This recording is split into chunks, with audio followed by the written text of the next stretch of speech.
Pernah nggak kamu merasa overwhelmed, terjebak dalam perasaan negatif, atau stres berlebihan karena hal-hal di luar kendali?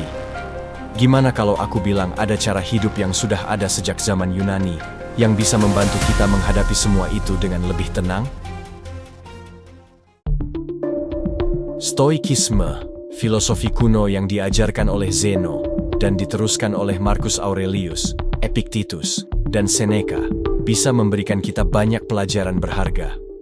Di video ini, kita akan bahas 5 pelajaran stoikisme yang bisa kamu terapkan dalam kehidupan sehari-hari. Pelajaran 1. Kendalikan apa yang bisa kamu kendalikan. Dalam hidup, ada banyak hal yang kita khawatirkan, kerja, hubungan, masa depan. Tapi, apakah kita bisa mengontrol semuanya? Stoikisme mengajarkan bahwa kita hanya bisa mengontrol satu hal, reaksi kita. Epictetus mengatakan, "It's not what happens to you, but how you react to it that matters." Solusinya adalah, fokuskan energi kamu hanya pada hal-hal yang bisa kamu kendalikan, reaksi dan sikapmu. Kalau kamu stres, cobalah untuk berhenti sejenak. Identifikasi apakah itu hal yang bisa kamu ubah atau bukan. Jika bukan, lepaskan dan biarkan itu pergi. Pelajaran 2. Penerimaan adalah kekuatan. Kita sering terjebak dalam perasaan frustrasi ketika hal-hal tidak berjalan sesuai keinginan. Stoikisme mengajarkan kita untuk menerima kenyataan dan beradaptasi, bukan melawan. Marcus Aurelius menulis, "Halangan yang datang dalam hidup kita bisa menjadi peluang untuk berkembang. Solusinya adalah, alih-alih berfokus pada masalah, tanyakan pada diri sendiri, apa yang bisa saya pelajari dari situasi ini?" Dengan cara ini, kamu mengubah hambatan menjadi kesempatan untuk tumbuh. Pelajaran 3. Jangan terlalu terikat pada keinginan. Kita sering merasa kurang, selalu ingin lebih sukses, lebih kaya, lebih dihargai. Stoikisme mengingatkan kita bahwa kebahagiaan sejati bukan datang dari luar, tapi dari dalam. Seneca berkata, "No man is free who is not master of himself." Dengan mengurangi ketergantungan pada hal-hal eksternal, kita bisa mencapai kebebasan sejati. Solusi: coba lakukan minimalism challenge selama seminggu. Fokus pada apa yang kamu butuhkan, bukan yang kamu inginkan. Ini bisa membantumu menyadari betapa sedikitnya yang diperlukan untuk merasa cukup. Pelajaran 4.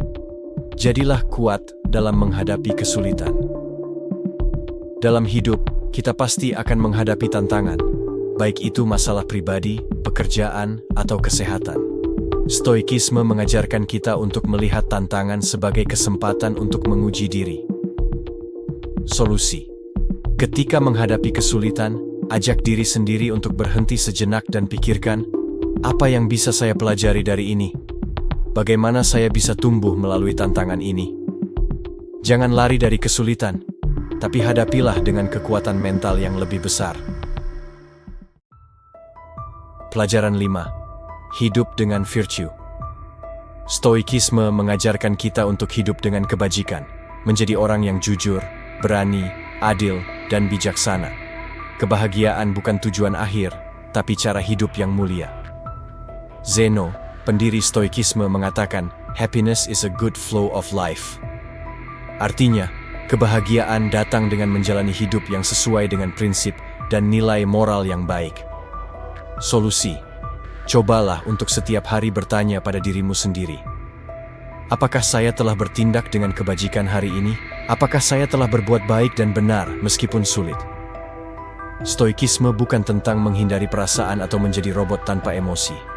Ini adalah tentang belajar untuk mengelola perasaan dan pikiran kita dengan bijaksana, sehingga kita bisa hidup dengan damai, meski di tengah dunia yang penuh tantangan. Jadi kesimpulannya adalah, Stoikisme adalah filosofi hidup yang mengajarkan kita untuk fokus pada hal-hal yang bisa kita kendalikan dan menerima dengan tenang hal-hal yang tidak bisa kita kendalikan. Dengan mengendalikan pikiran, emosi, dan tindakan kita sendiri, kita bisa menjalani hidup dengan lebih bijak, tenang, dan penuh makna. terlepas dari keadaan di sekitar kita. Jadi, mulai malam ini, coba terapkan sedikit demi sedikit pelajaran stoikisme ini. Ingat, hidup bukan soal apa yang terjadi pada kita, tapi bagaimana kita menghadapinya.